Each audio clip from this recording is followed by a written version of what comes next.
Gonna do.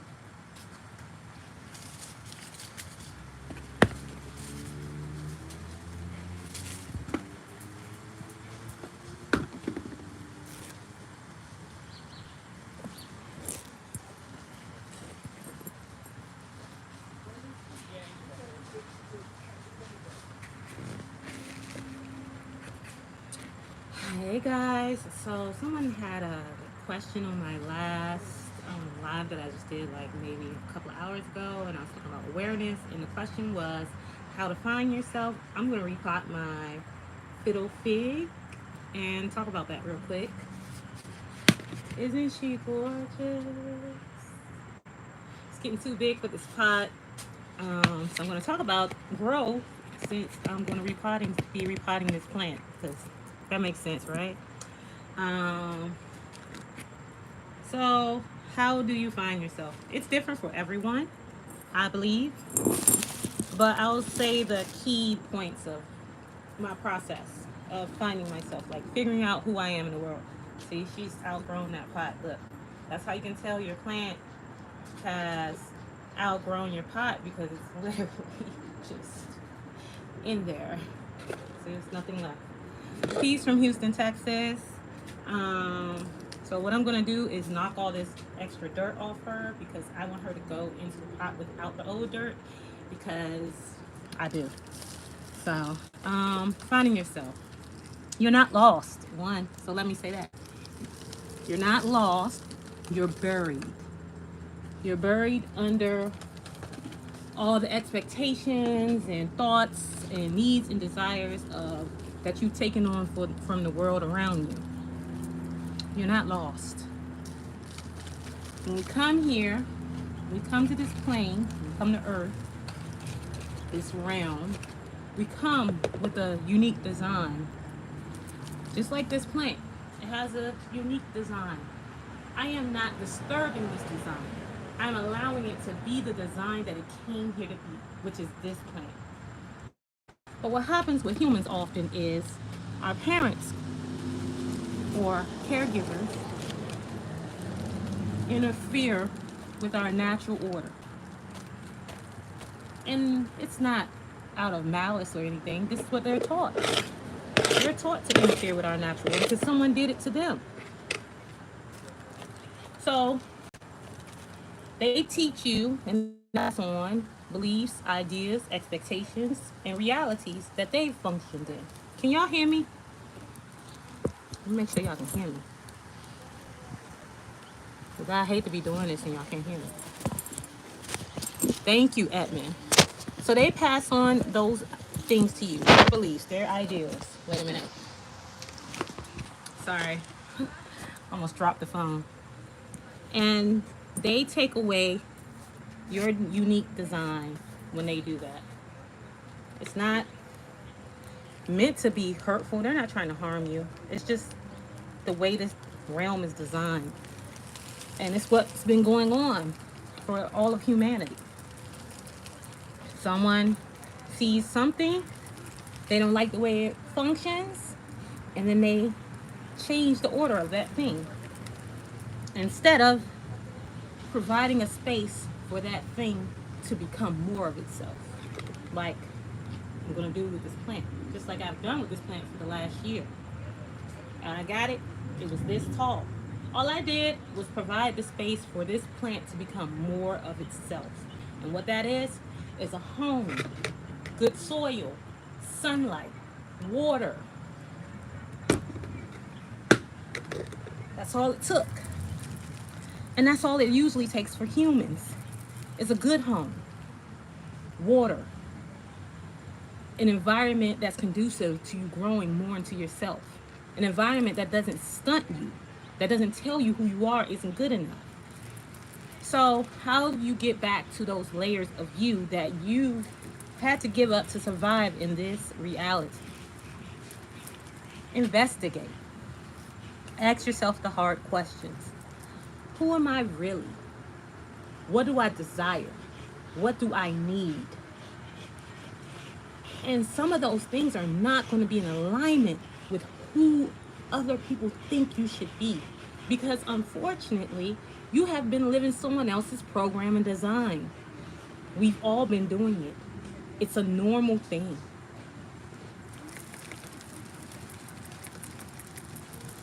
When you ask yourself, who am I? And what do I need in order to be happy, well, adjusted, and survive? You'll often find out a lot of the things that you thought you needed, you didn't need. You've just been taught to want those things, to desire those things, to need those things. And that shedding process will be difficult because, again, you've been taught to desire those things. And getting rid of desires that are not truly yours are just as hard as allowing desires that are yours. I'm going to add some fresh soil to her. She needs it. And that's going to come with asking those hard questions I just talked about. Who am I? What do I like? What do I need? What do I want? What do I truly desire? And when you come up with these answers, you have to be okay with what you hear. You have to get to the point where you're like, okay, I get it. That's not who I thought I was. I thought I needed to be this other thing in order for people to like me, in order for people to love me, in order for people to want to be in friendship and relationship with me. And dropping those things is the work. Relieving those things is the work.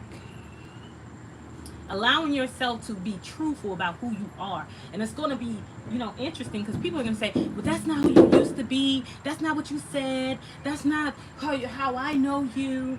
And you're going to have to say, I know. I realize that I haven't been being myself. I have been programmed to be something that is not in alignment with who I naturally am. A lot of us have not lived in homes or have not grew up in spaces where we were allowed to be ourselves. We were told that who we were wasn't good enough, or that we had to be better all the time, that we had to strive for this impossible thing all the time. So we're overachievers. We're always trying to impress people. We're always trying to be the best. That was one thing that I had to take off when I started really investigating who I was. I thought I had to be the best because I needed to survive. I was looking at other people as my competition instead of my companions.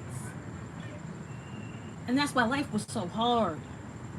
That's why life was so difficult. That's why I was so sad. That's why I had so much angst. Because I wasn't prepared to be in partnership with anyone, least alone myself. And once I shed all those ideals that I had been passed on, to me, and that I had taken on as my own, I could then be truly in partnership with myself and other people. I could stop harming myself and other people. Stop, y'all. I can know what love is. True love. Not some fictional fairy tale love that feels good all the time or gets me high or gets me to the place that I want to be all the time. True love is not going to feel great all the time. It's just not. But we're fed that. We're fed that through the movies. We're fed that through interactions. People are taught to romance people and do all these things. If you want to romance someone, if you truly feel connected to making that person happy, then that's a beautiful thing. But if you think you have to do that in order to get something from somebody, you're not being yourself. You're being programmed. And a lot of us are programmed. A lot of us, and a lot of people would liken this to the movie The Matrix. And it's true, we are genuinely in a matrix. Of our own choosing, though. Of our own creation. Because when we're programmed, we allow the programming because we're children. But when we're an adult, we continue to choose that program. Even when we hear something that just quite don't sound right. We'll say, okay, but that's not how I learned it. But we don't challenge it. We don't challenge that programming that's been put in us. Close the door. Mommy got a boo-boo. Okay, put on the toilet. Tell Z to put on the potty. Like, I know. Tell Z to put on the potty. no. Oh, okay, I'm coming.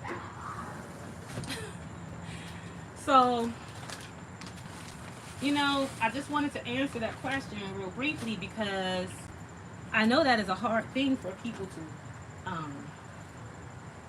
understand, that they are programmed and that they are genuinely living out somebody else's life. Honestly, a lot of us are not even living our real lives. Let me show y'all. Ugh. This plant, I have to really push her down in there. I'm gonna use this whole bag of soil on one plant, y'all. I never did that.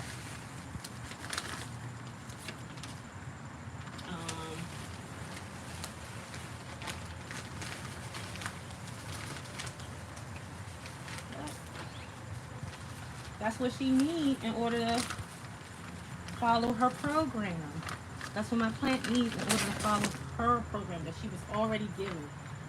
If I forced her to go without the soil she needed, the water she needed, the sunlight she needed, or I'm calling her she, I'm giving her a sex, which is not real, then I'm taking her program and making it a program that I'm choosing for her.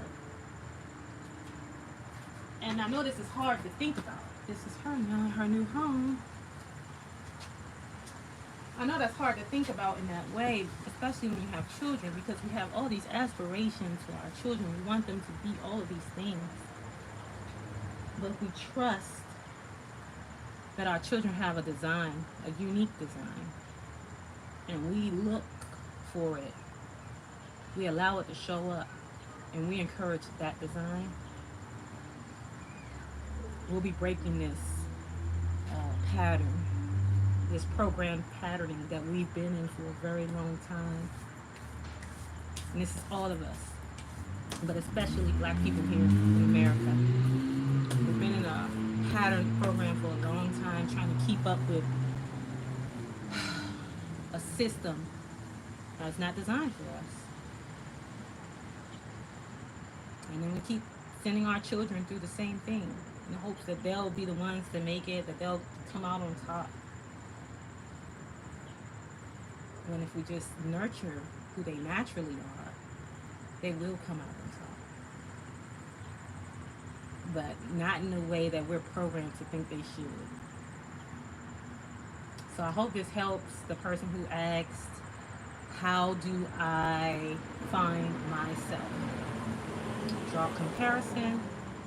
Stop looking outside of yourself for keys to who you should be. Get quiet. Listen to yourself. Do it often. Allow yourself to really hear the thoughts that roam around in your head. Allow yourself to wake up. Allow the you that's been buried, that's been dormant because of the programming that you've had to endure, to dig its way out. And it will be interesting. And it might be what we call difficult, but it will be worth it. I'll talk to y'all later. If y'all don't have any questions, I don't see any. I thank y'all so much for joining me a second time today. But I know that I won't have time tomorrow because I have a client all day and I won't be nowhere near YouTube. So, and clients, I need to start promoting this, but I feel like it should be natural, but I'll say it because I had the inkling. I do self-awareness work with women. Okay, Edmund Pinksley said, I've been with my wife for 12 years. We fellowship in church. She had someone that wasn't good in her life, and I had someone that wasn't good in my life. We have a nice home and a son. I'm guessing there's more to that. Hey, Damon. My website is www.zohamislight.com. And I do coaching for women to release trauma and to get back to your natural self. It's called Kindred Healing Space. And there I help you knock off the programming and the trauma that you've experienced, and address it head on. I use yoga, breathing techniques, and other workshop techniques that are like, mental health techniques to help you just really get in there. We also use a book that I wrote called, what is the name of my book? The Imposter's Guide to Self-Love and Healing. It's on Amazon if anybody just wants to buy it and do it on your own. I strongly suggest you do this work with a guide or with a therapist because it is intense. And a lot of time our trauma is tricky. Our trauma is alive. It does not want to die. It wants to live as long as we live because it's a parasite and it feeds off us and it needs us to be in reaction to the world so that we won't manifest the life that we desire. But when we address our trauma head on, we get to create what we want from then on out.